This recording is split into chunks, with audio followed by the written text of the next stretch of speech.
Hey Yankees fans, welcome back. Today we have some hot takes and insights about the offseason moves and potential signings that could shake up the roster. And honestly, there's a lot to unpack here. If what's being said about Cody Bellinger is true, we're looking at some serious questions about the front office decisions and how they're shaping the team moving forward. So let's break it down and get into the details because things are getting a little messy and I want to make sure you understand what's happening behind the scenes. First off, the whole situation with Brian Cashman and Cody Bellinger is causing a lot of speculation. Some reports have suggested that the Yankees could be priced out of bringing Bellinger back because of the commitment to Trent Giesham. If that's really the case, that would be a massive misstep. Let's put it into perspective. Cashman approved a one-year qualifying offer for Giesham, which, when you do the math, adds up to about $22 million. That's a significant sum, and it ties the team down in ways that could limit flexibility. And if this deal is genuinely the reason the Yankees might miss out on Bellinger, it would make you seriously question the logic behind some of these moves. But it's not just the financial angle that's concerning. When you look at the roster decisions from last season, adding a third baseman at the trade deadline seemed like a smart move on paper. Yet offensively, this player didn't quite deliver.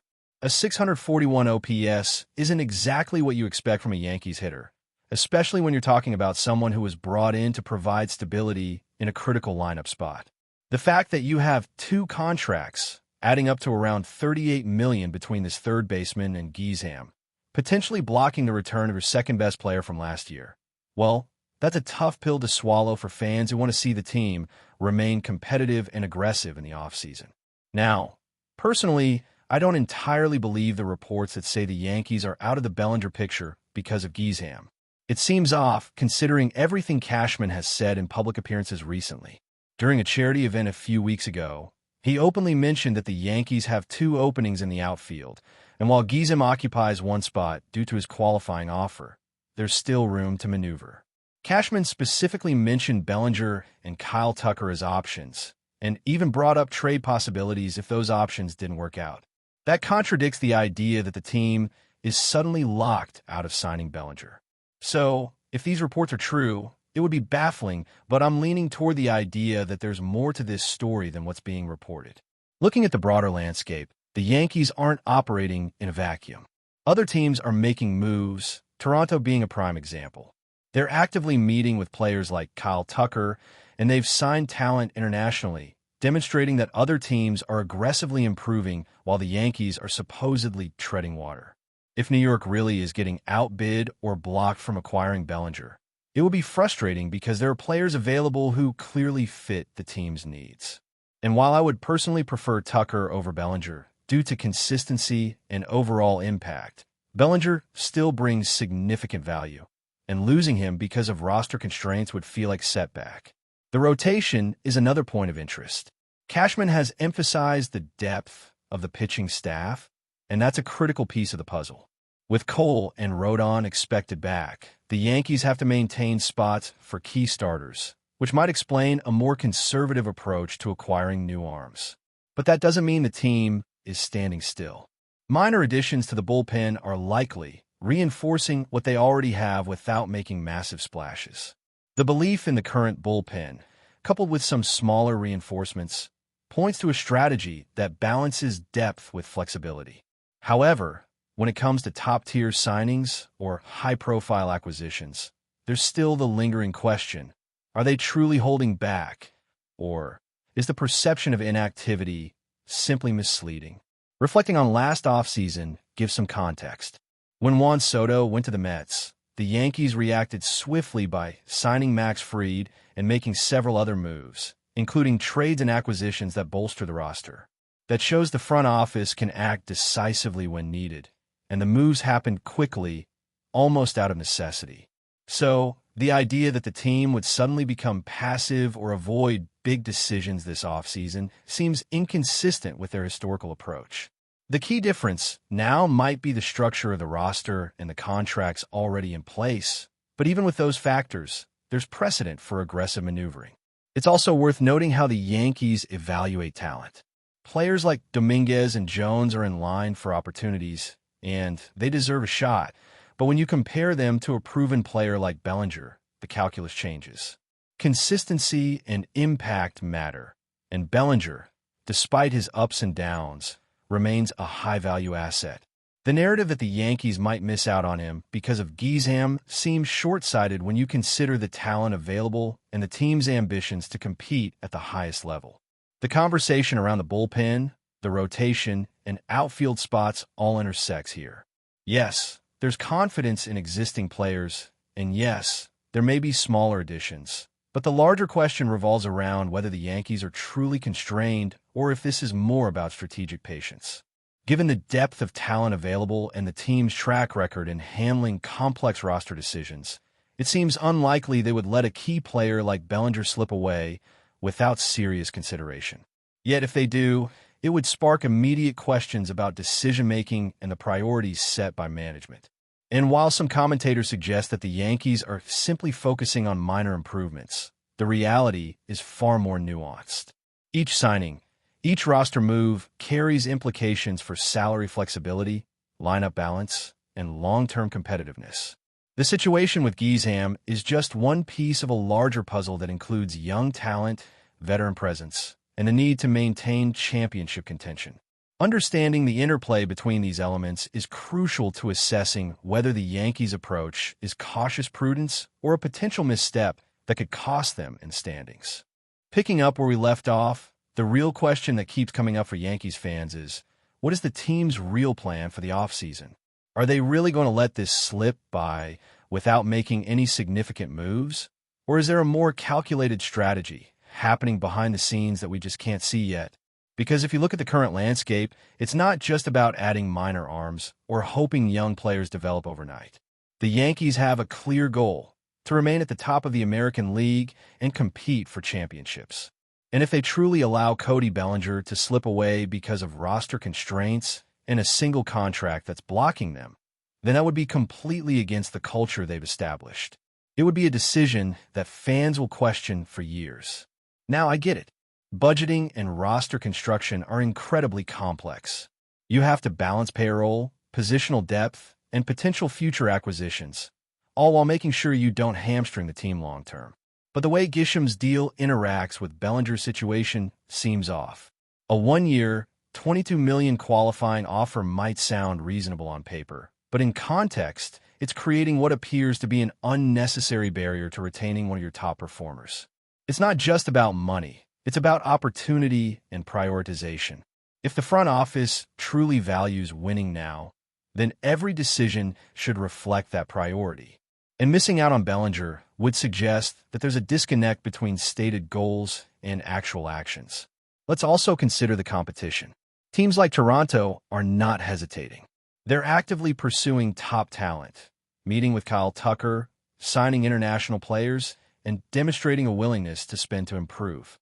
That kind of aggressive approach can't be ignored by the Yankees, especially when their rivals are clearly trying to elevate their rosters. If New York is standing still or only making minor adjustments while competitors are moving aggressively, it puts them in a position where they could start the season at a disadvantage. This isn't just theoretical, it's tangible. A few missteps in free agency or trades can define an entire season, particularly in a league where the margins between first and second place are razor thin. And then there's the rotation. Cashman has emphasized its depth, and with Cole and Rodon expected back, the Yankees feel comfortable. But depth alone isn't a guarantee. Injuries, fatigue, and performance slumps happen, and that's where strategic acquisitions can make a difference. By focusing only on small bullpen additions, the team risks being reactive rather than proactive. You want to be in a position where the Yankees aren't scrambling to fill gaps when the unexpected occurs. That's why the focus on Bellinger and potential outfield reinforcements matters so much. It's not just about adding a player for the sake of it. It's about ensuring the lineup has consistent power, production, and flexibility. Looking back at last offseason, the Yankees' ability to pivot quickly after losing Juan Soto is a perfect example of how fast they can act when necessary. Signing Max Fried, trading for Devin Williams, bringing in Cody Bellinger, and adding Paul Goldschmidt were all moves that reshaped the team. Those decisions weren't just about filling holes. They were about maintaining competitiveness and sending a message to the league that the Yankees are not content to watch others get stronger while they stand still. If this year the narrative is that Gisham's deal is the biggest move and everything else is minor tweaks, it feels inconsistent with that proactive mentality. Fans remember the previous offseason and naturally expect the same sense of urgency and ambition. The situation with Cody Bellinger specifically highlights the tension between short-term contracts and long-term goals. Bellinger has had inconsistencies, yes, but he's also demonstrated he can be a game-changing player. The debate between him and Kyle Tucker is interesting, but from a purely Yankees-focused perspective, losing Bellinger because of a contract issue would feel like a missed opportunity. It's not just about replacing production. It's about maintaining a competitive edge. And in a league as deep as the American League East, giving up a player of Bellinger's caliber could have ripple effects throughout the season. It's also important to discuss the young talent on the roster. Dominguez and Jones are promising, no doubt, and giving them a chance is essential for growth and evaluation. But expecting them to replace Bellinger immediately is a big ask. Young players need time, and while they can contribute in meaningful ways, the Yankees can't rely solely on potential when the opportunity exists to bring back a proven performer. Balancing youth development with competitive priorities is a tricky dance, but missing Bellinger would lean too heavily toward long-term experimentation at the expense of immediate contention. Then there's the media narrative, which complicates matters further.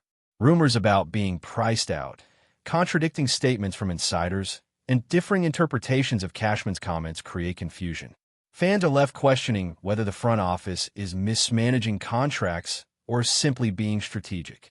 From the outside, it can seem like chaos, but understanding the underlying strategy is key. If the Yankees are truly targeting Bellinger, then these conflicting reports could just be part of negotiations or perhaps miscommunication. But if they are truly constrained, then it calls into question the team's ability to manage high-profile signings while maintaining depth and balance. Another layer to consider is the overall roster flexibility. Beyond Bellinger and Gisham, the team has other moving parts to account for. Young pitchers returning from injury, potential trades for depth, and the need to have a balanced lineup across positions all impact how aggressive the Yankees can be. It's not just about one contract or one player. It's about constructing a roster capable of weathering a full season while maintaining championship aspirations. Every signing, every offer, every move needs to be weighed against these variables. But before we continue, please remember to join our channel and give this video a like. Your support allows us to keep bringing you the latest news about the New York Yankees. Feel free to share your thoughts on the news in the comments. Whispers are swirling around the Bronx, and the latest buzz has New York Yankees fans on edge. Sources close to the team suggest that Aaron Boone, never one to shy away from tough calls, may have taken an unprecedented step by sidelining one of his starters due to disciplinary issues. While official statements remain cryptic, insiders hint that the decision stems from repeated breaches of team protocol, an offense Boone reportedly refuses to overlook. The identity of the player remains a tightly held secret, though speculation is running rampant across sports talk shows and social media platforms.